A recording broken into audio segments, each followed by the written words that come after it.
Hey Band Network Leadership Series. Welcome to the Hey Band Network. Today's guest is joining us from Weslaco, Texas. He is the head band director, has been there for 3 years, working on this program and changing the direction of it for sure and doing really great things. And so let's welcome Mr. Rod Leal, the head band director of Weslaco High School. Welcome. Thanks for joining us. Well, thank you very much, Chad. I'm really glad that you asked me to do this. Thank you. Great. So tell us about yourself, maybe where you've been, how many years you've been at Weslaco. Tell us about the Weslaco High School band program. Start with that. Okay. Well, this is my 3rd year back in Weslaco. I just finished 3 years just recently, last month, as a head band director. I was in Raymondville for 5 years. And then prior to that, I was in Weslaco High School still. I was the assistant band director there. So I kind of went back. So I left and learned, came back as a head director, and it's been great so far. Tell us about your program. How many kids you have? What kind of ensembles do you have in your program? Okay. Right now, we are currently at 246 students in the full band program. We have 4 concert bands. We have 2 jazz bands. We have indoor percussion ensemble. We have a winter guard as well, which consists of about 30 girls and 1 boy. And we have a mariachi program as well that I oversee. We have an orchestra program, a choir program. But it's a full 6A program that we have just about every single music ensemble to offer for the students. Awesome. Very cool. And then we know none of this happens without a great staff. So tell us about your band staff at the high school. Well, every time I talk about the staff, every 6A director freaks out. I only have 7 staff members, and 7 staff members for 3 campuses. So what we do, we team teach. We go. I split up the staff, and so it's a lot on their part. We do a lot, but obviously can't have a good program without having good staff. It's not just one person. So I got Ernie Ortiz. He's my director for B. Garza Middle School. I got Moises Garza. He's my director for Central Middle School. And then I have Claire Salinas. She's my 2nd band director for our symphonic band. I have Fabian Trevino. He's our percussion instructor. He does our concert band, our 3rd group. I have Cecilia Garza Perez. She does our 4th group. She concert band B. And then we have Iris Gracia. She does our 7th grade band at B. Garza. And then we have Michael Perez. He does our concert band at Central Middle School. Do they all come to the high school? Yes. So our schedule, it's set up really nice. So everybody starts off first period. All the band directors start off first period at the high school. So what we do, we have the entire marching band, the entire group in first period. So what works well for us is that we have the facilities. Most band halls don't have that many rooms. We do. We're blessed to have a lot of rooms, and so we have we make do with what we got. And so after first period, we see the kids every day, and then the staff splits. They teach 5 classes at one middle school, 5 classes at the other middle school. They stay there the rest of the day. They do their thing there, and then they come back. Half of them come back to the high school, do the after-school sectionals, whatever ensembles that they're doing, while the other 2 staff members at each campus stay at the middle schools. Well, it sounds like you have a good system, at least, so everybody gets around and helps out and stays involved with the kids. It took a while to kind of put that into place. When I got there, it was a little off, but we got it going. I got a good schedule going, so that's what works well for us. Cool. Very cool. All right. Well, let's dig into the leadership stuff. So first, let's just talk about your leadership program, kind of the different positions that you have, what makes up your leadership team with your high school program. Okay. Just like most programs, we have our section leaders. Other groups call them squad leaders or just different names. But we call them our section leaders. And what I do is I have auditions in the spring semester. And it's about late May, not late May, I'm sorry, late April, early May, where we have these auditions. Like, I'm still gonna have the auditions no matter what we're going through right now. So we're gonna go ahead and do it. But I have two individuals per section audition to be part of the leadership team. So, two flutes, two clarinets, two saxes, two low reeds, two mellophones, two of each, one tuba, two under the drum line, one in the front ensemble, three color guard. So it makes up a total of 22 students in our leadership team. And then you have drum majors on top of that, or captains? And we have our drum majors on top of that as well. So and how many drum majors usually have? Three drum majors. Okay. Yes. And what's your process for the drum major to get them into that position? Okay, so what we do with the drum majors, they have to fill out an application first. So, I feel that they have to kind of get into the real world scenario. If they're applying for a job, they got to apply for this position. So I have an application that they have to fill out. So it's just basic information where I ask them for their name, their email, their phone number, just to kind of get used to doing all that stuff. Where they also have to list their accomplishments, whether it's band or outside of band, what other leadership roles that they played in band, or in, if they're part of, Business Professionals of America, they're the president of it, go ahead and list it. Because that's what I just really want to know. What have they been doing outside of band, and what have they been doing inside of band? So the questions are accomplishments, if they've ever failed the class, which is very important. If they've ever missed any performances, whether it's a pep rally or a football game or whatever it may be. I need to know if they're committed or consistent. What other organizations they're involved in, how committed are you to this organization? And then just in a few short sentences, why do they want to be a section leader? So they fill out the process, they fill out the application, they submit it to me. They email it to me, or they bring it in person. The way that we used to do it before this, bring it in person, get the most recent copy of the report card. I want to see all their grades. I'm not going to put somebody in there that's constantly failing. Then as soon as all the applications come in, then when we get to the audition date, the criteria that they have to teach one of the following: either forward marching, backward marching, traversing, attention position, or the first step. So with that, I really want to see the teaching process. I want to know if they can teach. So they're going to have to demonstrate. They usually get a buddy with them in the audition room, and that buddy doesn't know how to march. So then they go through the whole process with them. We see everything that's going on. If they're able to teach, if they have, just looking to see if they have a good method of teaching. And I also want to see if they can march too. They can march instead, march well. I can't have somebody teaching if they can't even march themselves. So they go in there, they do their left box drill, right box drill, just the box drill. And that way we can see exactly what they're able to do. Commands too, can they call up their section leader to attention? Or not the section leader, the section to attention, the parade. Can they do a parade rest? Can they do a horns up, horns down? Just all the commands. Can they be vocal? I don't want anybody out there on the field who can't even be vocal. Mm-hmm, right. And then an extensive interview process where we just go at them with these questions, just kind of put them on the spot. And the questions just range from why do you want to be a section leader? Or, I see here you got a 67 in your class. Can you tell me why? So what makes you think you can be a section leader if you've been failing your classes?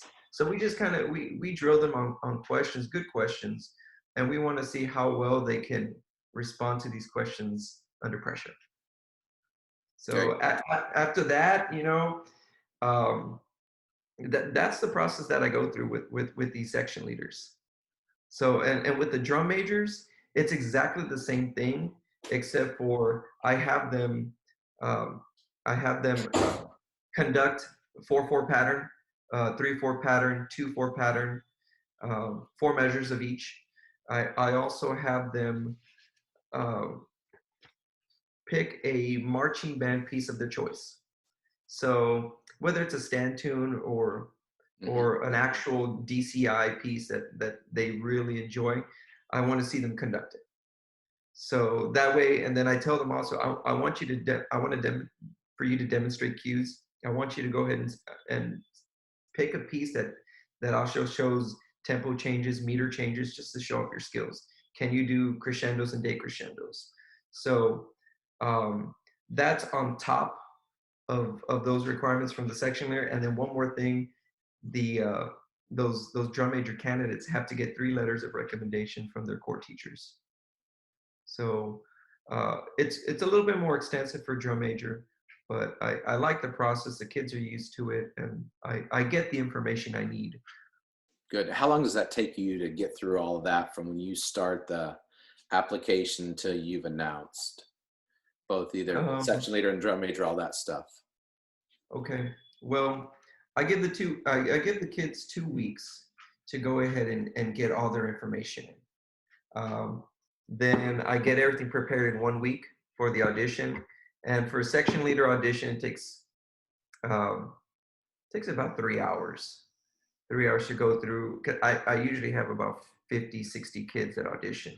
So it takes about a good 3 hours. But per kid, I want to say it doesn't take more than 5 minutes to go through. So we have a good process of going through it. Our drum majors, I usually have about 7 to 10 students, and that takes about 2 hours, about 2 to 3 hours. But we kind of go a little bit more in depth with them because I want to make sure that I have good leaders out there leading my band. And so it's for me personally, I don't think it takes that long. Cool. What about now that we're in a very different situation where we may not see our kids for a while or maybe the rest of the year? What are your plans at this point in terms of creating leadership from remote distances? It's a little challenging, but I'm still going to do the exact same process. So like what I did yesterday, we have Google Classroom. I don't know what other districts have, but for us, Google Classroom is a great tool to use. And so where we communicate with our kids. So I posted these applications already on Google Classroom yesterday. So I gave them the deadline date, when to turn them in, how to turn them in. I want them all on PDF format. I want them emailed to me on this date before 4 o'clock. If I get it timestamped after, I'm not including your name in the audition process. And I'm very strict with that, and the kids know by now. So I've already done that.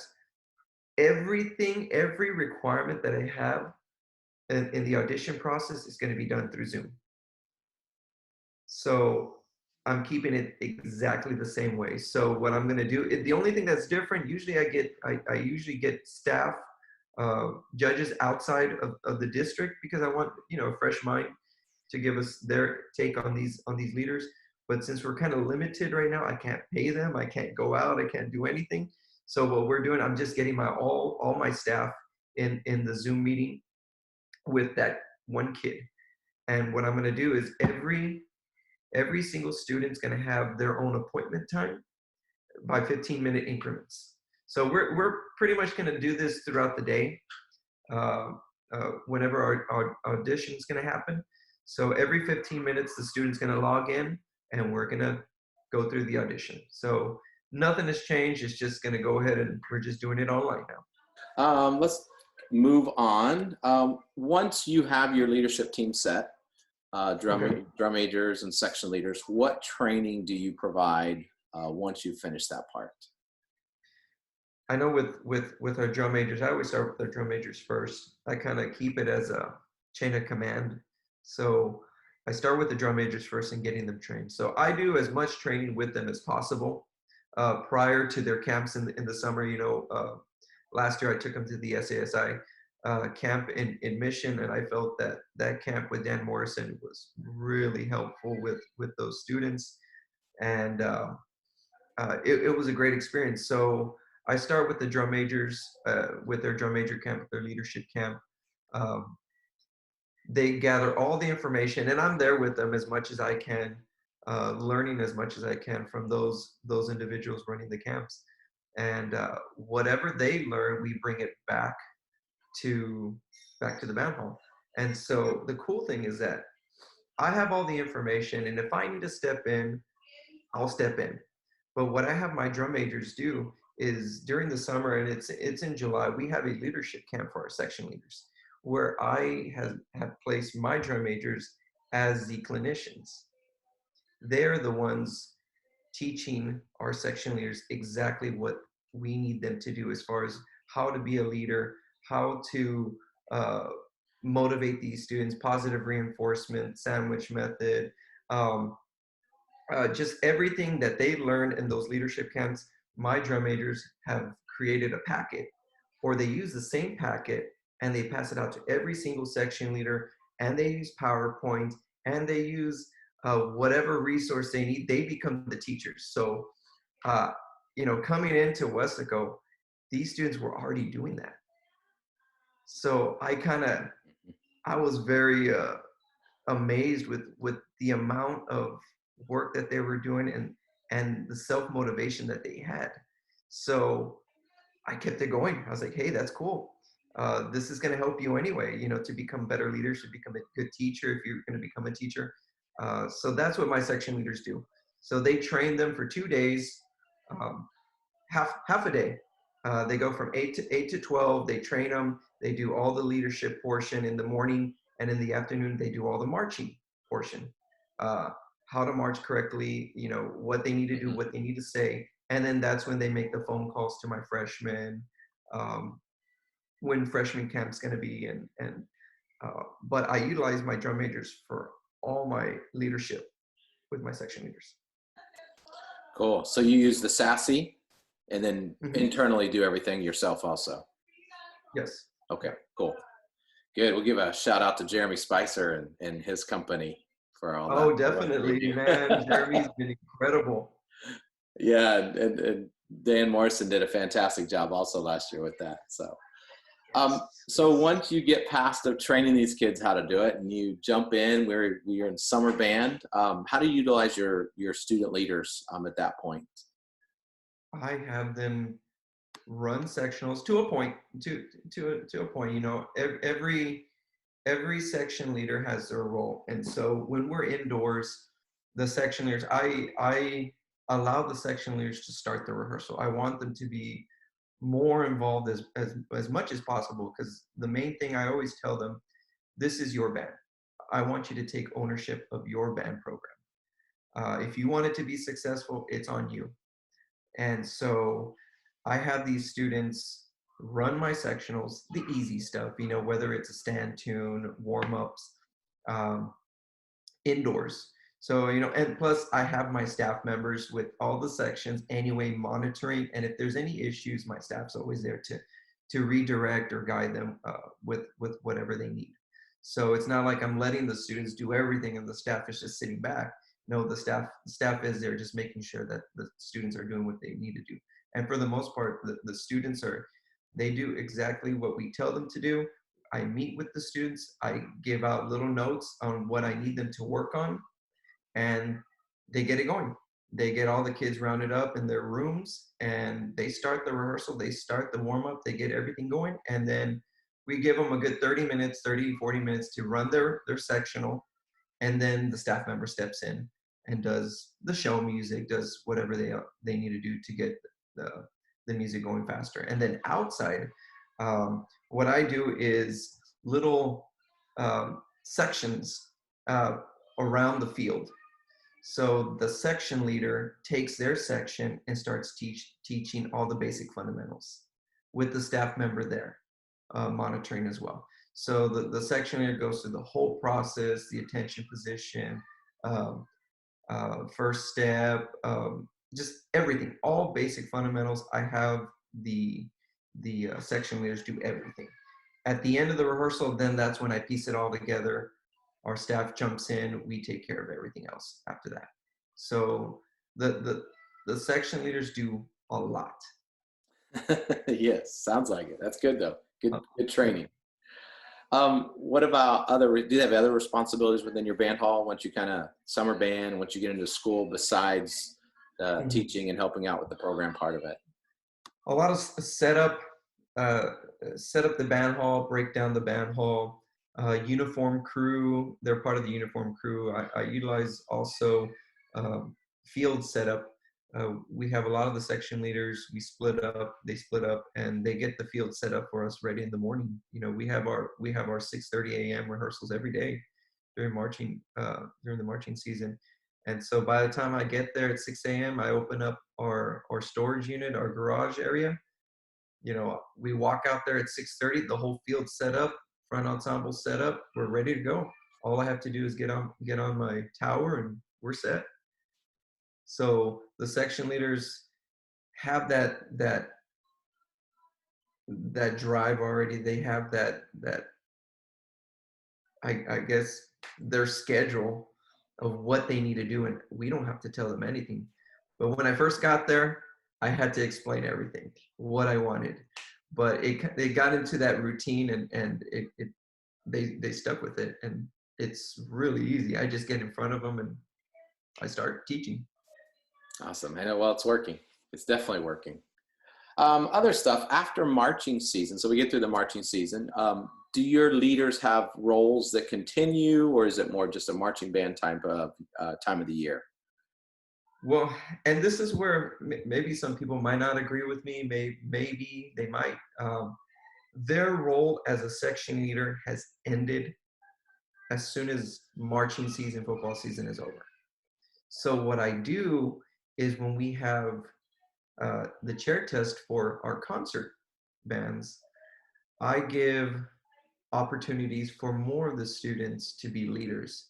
So every first chair in every single band becomes a section leader.